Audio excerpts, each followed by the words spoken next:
Quand il descend, oui, tout s'arrête. Il y a transfert entre ciel et terre.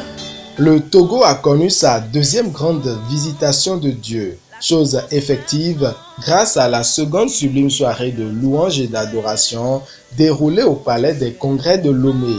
Quand bien même la pluie s'est déchaînée, les véritables adorateurs ont remis le diable à sa place de par leur présence. L'atmosphère de ce dimanche 14 avril 2019 n'a rien à envier à celui de la première édition.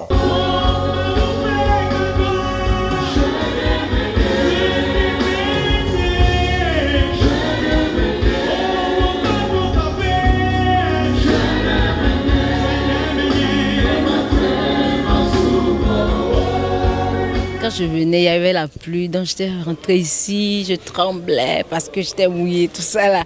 Donc j'étais un peu énervée parce que je me suis dit, est-ce que cela valait la peine? Mais quand je suis venue, vu l'atmosphère, tout ça là, j'ai vu que non, ça valait vraiment la peine que je vienne sous la pluie. Et vraiment, je rends grâce à Dieu. Des différents ministères rendus par les hommes de Dieu, il en ressort que le Seigneur, à travers ce programme, a délivré le Togo du sang versé. Dieu a visité le Togo une fois encore. Quand les nuages se forment, la pluie descend. Et toutes les prières qui se font, les soirées de louange, d'adoration qui se font au Togo sont en train de rassembler une pluie de délivrance et de bénédiction au Togo. Donc beaucoup de choses ont été révélées et Dieu a détruit beaucoup de plans de l'ennemi et a établi son règne.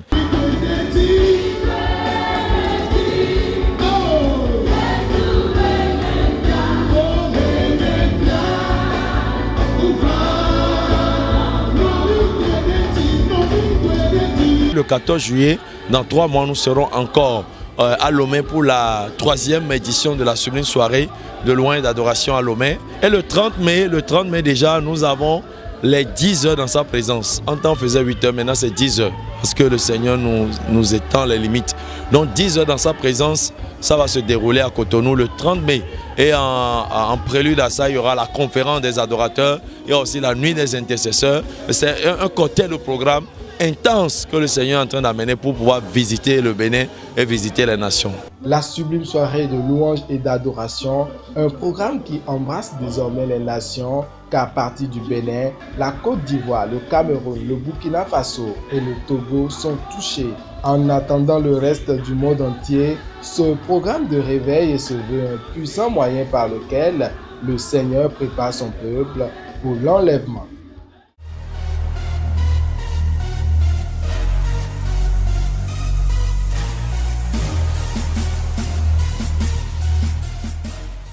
Les changements climatiques